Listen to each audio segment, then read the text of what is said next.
Number 2 को हम लोग करते हैं कैलिस हैमिल्टन के बाद। ये हमारा सेकंड थ्योरम है इस लेक्चर का, और वैसे ही आपकी बुक में ये थ्योरम नंबर 15 है, लेकिन जो कि ये उसी के साथ ये मैच करता है, इसलिए मैं इसको इसके साथ कैलिस हैमिल्टन थ्योरम के साथ ही इसे मैच कर रहा हूँ। थ्योरम की स्टेटमेंट है, prove that the minimal polynomial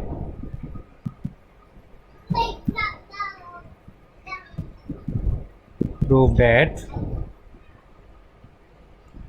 minimal polynomial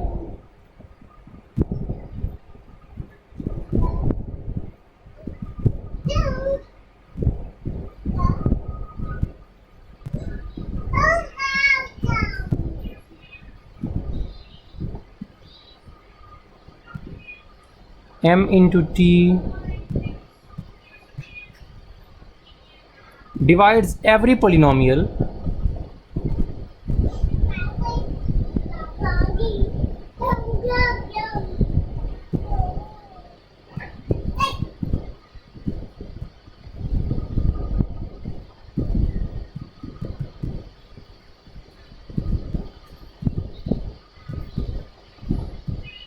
which has a as 0.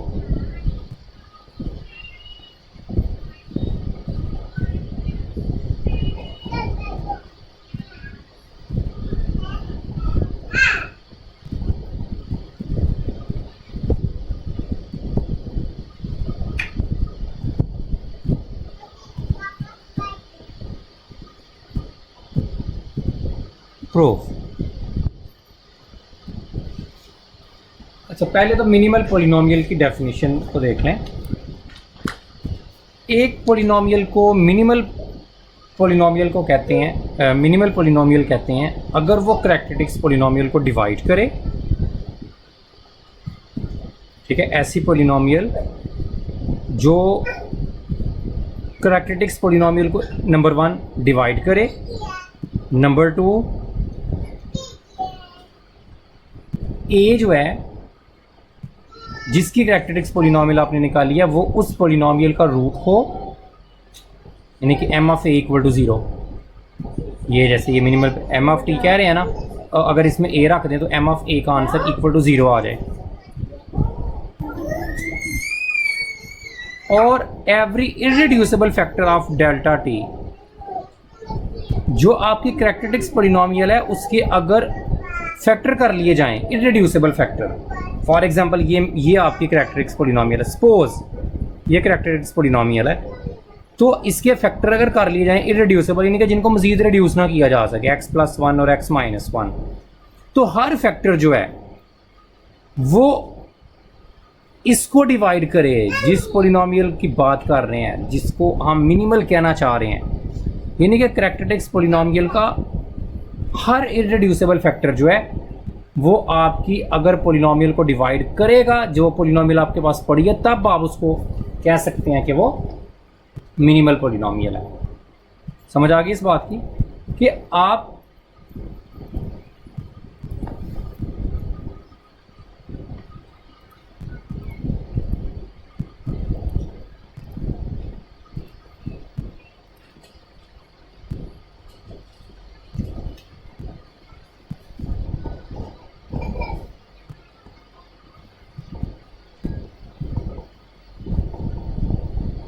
ठीक है, आप एक पोलिनोमियल को मिनिमल कहना चाह रहे हैं तो आप इसी केस में उसको मिनिमल कह सकते हैं कि करैक्टरिस्टिक्स पोलिनोमियल के जितने इररिड्यूसिबल फैक्टर बनते हैं सारे उसको डिवाइड करते हैं। ठीक है, एग्जाम्पल से बाद में इसको देखेंगे। तो अब थ्योरम की स्टेटमेंट क्या है, कहता है prove that the minimal polynomial divides every polynomial, वो हर उस पोलिनोमियल को डिवाइड करेगी ए जिसका रूट होगा। ठीक है, अब देखिए एक बात है, ए इसका भी रूट होता है, इसका अपना भी मिनिमल पोलिनोमियल, ये तो डेफिनेशन में शामिल है कि मिनिमल पोलिनोमियल की पहली कंडीशन है कि ये करैक्टरिस्टिक्स पोलिनोमियल को डिवाइड करती है। ठीक है, नंबर 2 ए इसका अपना रूट होता है, नंबर 3 तीसरा, अच्छा ये हर उस पोलिनोमियल को भी डिवाइड करेगी ए जिसका रूट होगा। ठीक है, विच हैज़ ए एज 0। हमने कैलिस थ्योरम में क्या पढ़ा था, कैलिस हैमिल्टन थ्योरम में, कि जो आपकी करैक्टरिस्टिक्स पॉलिनोमियल है, ए उसका रूट होता है, ठीक है। तो जाहिर बात है जब ए उस करैक्टरिस्टिक्स पॉलिनोमियल का रूट होता है तो फिर एम ऑफ टी ने हर पॉलिनोमियल को डिवाइड करना है, ए जिसका रूट है, तो एम ऑफ टी फिर आपके करैक्टरिस्टिक्स पॉलिनोमियल को भी डिवाइड करती होगी, ठीक है। तो ये डेफिनेशन में भी शामिल है और वैसे हमें वैसे भी पता चल रहा है। अच्छा, इसका प्रूफ देखते हैं। हम लेट करते हैं, let F of T is a polynomial, F of T एक पॉलिनोमियल है, polynomial such that f of a क्या है, f of t कोई भी पॉलिनोमियल है और a इसका रूट है। अब मैंने प्रूफ क्या करना है कि ये इसको डिवाइड करेगी। अगर मैं ये प्रूफ कर दूं थ्योरम पूरा, हमने ये प्रूफ करना है ना कि मिनिमल पॉलिनोमियल हर उस पॉलिनोमियल को डिवाइड करेगी, ए जिसका रूट होगा। तो मैंने एक पॉलिनोमियल ले ली एफ और मैंने मान लिया ए इसका रूट है। अब प्रूफ कर देते हैं कि ये एम ऑफ टी जो है ये इसको डिवाइड करती है, ठीक है। कैसे प्रूफ करेंगे भाई, जब एफ ऑफ टी को आप लोग अंदर रखोगे, एम ऑफ टी मिनिमल है, ठीक है, एम ऑफ टी मिनिमल है, तो एफ ऑफ टी को अंदर रखोगे, छोटी को बाहर रखोगे, तो कोई ना कोई इधर क्वोशंट आएगा और इधर कुछ आगे बाकी कुछ रिमाइंडर आएगा, ठीक है। सिंपल सी बात है। एक नंबर अगर आपके पास 7 है बड़ा, एक उससे छोटा नंबर है 2, तो कोई ना कोई क्वोशंट आता है और कुछ ना कुछ रिमाइंडर भी आता है फिर। तो एफ ऑफ टी बड़ी पॉलिनोमियल है, ये मिनिमल पॉलिनोमियल है, मिनिमल को बाहर रखा, एफ ऑफ टी को अंदर रखा और क्वोशंट कुछ आया और कुछ रिमाइंडर भी बचा। रिमाइंडर हम कह लेते हैं भाई मेरे पास बचा आर इंटू टी, और आपको पता है रिमाइंडर इससे क्या होता है, छोटा होता है। डिवाइडर से रिमाइंडर हमेशा छोटा होता है, अगर छोटा ना हो तो मज़ीद डिवाइड किया जाता है। अब दो बातें हो सकती हैं, कौन कौन सी? एक बात तो ये हो सकती है कि रिमाइंडर 0 ही आ जाए। भाई रिमाइंडर 0 आ गया तो इसका मतलब ये होगा कि एम ऑफ टी इसको डिवाइड कर रही है, तभी रिमाइंडर 0 आ रहा है ना, पूरा पूरा डिवाइड, तो फिर तो थ्योरम ही पूरा हो गया। If R equal to 0, remainder अगर 0 ही आ जाए तो नथिंग टू प्रूव, या वी आर डन। तो हम ये सपोज करते हैं भाई रिमाइंडर 0 नहीं आता, उस केस को हम लोग देखते हैं। अच्छा, अगर एफ ऑफ टी को अंदर रख के आपने मिनिमल से डिवाइड किया, कुछ रिमाइंडर बचा, तो ये जो एफ ऑफ टी होता है ना, ये आप फर्स्ट ईयर में पढ़ते हो, ये इनकी दोनों की product Q of T M of T plus remainder के इक्वल होता है। जैसे मैंने एग्जांपल दिया कि 7 है, 2 है, तो 7 इक्वल होता है 2 मल्टीप्लाई 3, 6 प्लस 1, 7 इक्वल टू 7। अच्छा, इसमें ए पुट कर देते हैं टी की जगह पे, q into a m into a plus r into a, ठीक हो गया।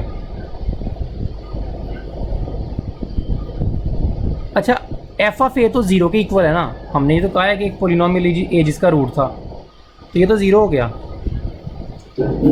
तो ये भी 0 होगा। मिनिमल पॉलिनोमियल की डेफिनेशन का पहला पॉइंट ही है कि ए उसका रूट होता है, ठीक है। तो ये मिनिमल पॉलिनोमियल की डेफिनेशन में 0 आ गया। ये हमें गिवन है कि जो पॉलिनोमियल लेनी है ए जिसका रूट है तब ये डिवाइड करेगी, बाकी बच गया आर इंटू ए।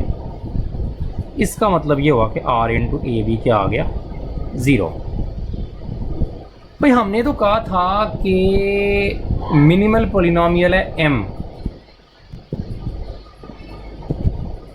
लेकिन आपको एक रिमाइंडर, आपको पता है आर छोटा होता है, रिमाइंडर छोटा है डिवाइडर से, तो आर आपको m से छोटी पॉलिनोमियल एक मिल रही है, उसका भी रूट a है, तो भाई फिर तो आर को मिनिमल पॉलिनोमियल होना चाहिए ना। आर m से भी छोटी है और रूट भी a है, तो ये तो कंडीशन पूरी कर रहा है, मिनिमल डेफिनेशन पूरी कर रहा है मिनिमल पॉलिनोमियल की। इसका मतलब ये हुआ कि या तो आर आपका 0 के इक्वल हो, या तो रिमाइंडर आपका 0 बचे, या इसको मिनिमल तो मैं इसको मान नहीं सकता, मिनिमल तो मैंने m को मानना हुआ है, इसका मतलब है मुझे रिमाइंडर को 0 मानना पड़ेगा। जैसे मैं रिमाइंडर को 0 मानूंगा तो आपका f ऑफ t जो है ना ये इक्वल हो जाएगा q into T m into T. तो इसका मतलब है कि f t और ये नीचे आकर डिवाइड करेगा इक्वल टू क्यू टी। तो थ्योरम आपका प्रूव हो गया। मिनिमल पॉलिनोमियल उस पॉलिनोमियल को डिवाइड कर रही है जिसका रूट a था। तो यही हमने इस तरह में प्रूव करना था। ठीक है, तो ये आपका थ्योरम कंप्लीट हुआ। तो इस लेक्चर में हम लोगों ने प्रूफ करना है similar matrix have same characteristics polynomial. अच्छा, हमने डेफिनेशन पढ़ी थी a and b are similar, chapter number 7 में। सिमिलर इफ अगर b इक्वल हो p इनवर्स ए पी। ठीक है, एक मैट्रिक्स p लें, उसका इन्वर्स लें, उसको इधर और उसको a से p इन्वर्स को a से मल्टीप्लाई करें, आंसर को फिर p से और आंसर b आ जाए। हम कहते हैं a और b आपस में सिमिलर है। p इधर डायगोनल मैट्रिक्स होता है, ऐसा मैट्रिक्स जिसको डायगोनल किया जा सकता है। अच्छा, हम ऐसा करते हैं कि बात करते हैं टी आई माइनस बी। ये b की कैरेक्टरिस्टिक्स पॉलिनोमियल हुई ना, टी आई माइनस बी।